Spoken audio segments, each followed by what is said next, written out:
21 miles. That's all it takes.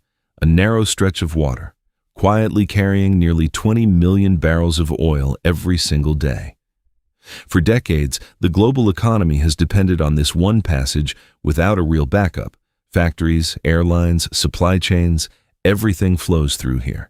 And if it stops, even briefly, energy prices don't just rise, they spike worldwide.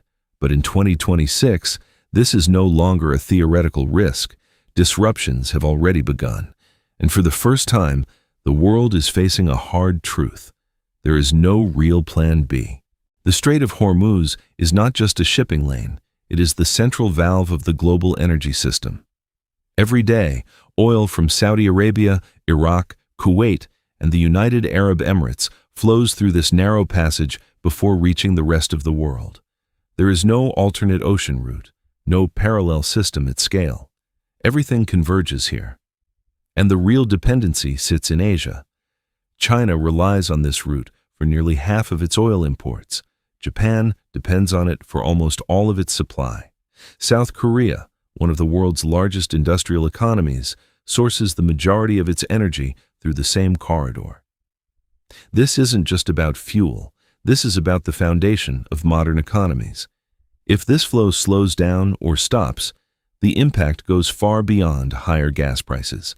Manufacturing costs rise. Shipping delays cascade across continents. Inflation accelerates. Financial markets react instantly to uncertainty in energy supply. In other words, a disruption here doesn't stay local. It spreads globally within days. But the deeper issue is structural. This entire system was built for efficiency, not resilience. There is no true redundancy, no second route capable of handling the same volume, no backup network ready to take over. Just a single choke point, quietly supporting trillions of dollars in economic activity. And now, that choke point is under pressure. For decades, the risk was always there. Everyone knew the Strait of Hormuz could be blocked. Tensions in the region never really disappeared. Conflicts came close. Threats were repeated, but it never fully happened. So the system kept running, unchanged. Because building a backup is expensive, and not building one is always cheaper, at least in the short term. There were alternatives on paper. Pipelines that could bypass the strait did exist, but they covered only a small fraction of the total flow, nowhere near enough to replace the main route. Canals? Still concepts, massive, complex, and never approved. Rail systems? Technically possible, but nowhere close to the scale needed to move millions of barrels per day. So the world made a quiet decision. Rely on what works. Delay what's expensive. Assume the risk won't fully materialize. And for years, that decision looked smart. Energy kept flowing. Costs stayed low. No urgent reason to invest tens of billions into infrastructure that might never be used. But that logic only works until it doesn't. Because when a system is optimized only for efficiency, it becomes fragile. And when disruption finally begins, the cost is no longer theoretical. It shows up immediately in prices, in supply shortages, and in market panic. What once looked like savings starts to look like exposure. Now the numbers start to tell the real story. All existing bypass systems combined can replace less than 25% of the flow through Hormuz. And remember, Hormuz handles around 20 million barrels per day. That gap is massive. To fully replace it, the math becomes clear. A single modern pipeline can move about 2 million barrels per day at a cost of roughly $4 to $6 billion. Scale that up. 10 parallel pipelines would deliver the full capacity, around 20 million barrels per day, total cost $40 to $60 billion. Expensive, but achievable. Now compare that to the alternative. A maritime canal across the same region would cost anywhere from $70 to over $200 billion. And more importantly, it would take 10 to 15 years to complete. That's a full decade of exposure. With no immediate relief, but pipelines work differently. They don't need to be finished all at once.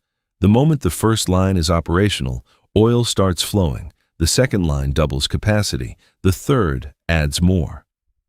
Each phase delivers real, usable output. A canal doesn't have that flexibility. It's all or nothing. Until the entire mashrour is complete, it delivers zero capacity. And in a crisis, time matters more than perfection, because every year, without a functioning backup, means the global economy is still zavissem on a single, fragile choke point. But this is no longer just an engineering problem. It's a battlefield. Every bypass route being planned or built is now a strategic target. The idea was simple: move oil around the choke point. But in 2026, that workaround became the new front line. Drone strikes on Fujairah, one of the most critical export terminals outside the strait, proved it. The moment oil started rerouting, the attacks followed.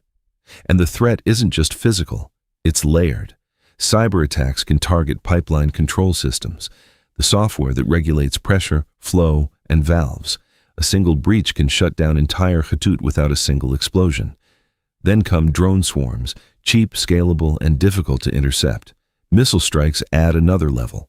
High impact, precise, and capable of disabling key nodes.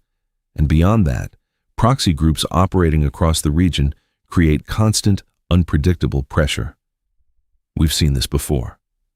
In 2019, a coordinated attack hit Saudi oil facilities and temporarily knocked out 5.7 million barrels per day, almost instantly.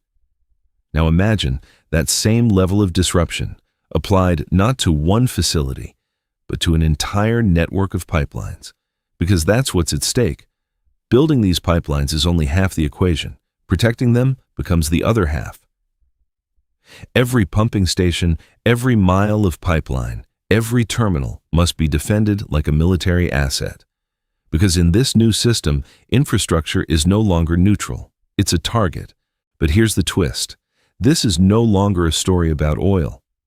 The real issue isn't energy supply. It's control over flow. Because in today's global economy, whoever controls the routes controls the system. Think about it. If a country or alliance controls the bypass pipelines, they don't just move oil. They influence prices, they shape supply chains, they gain leverage over entire economies that depend on that flow.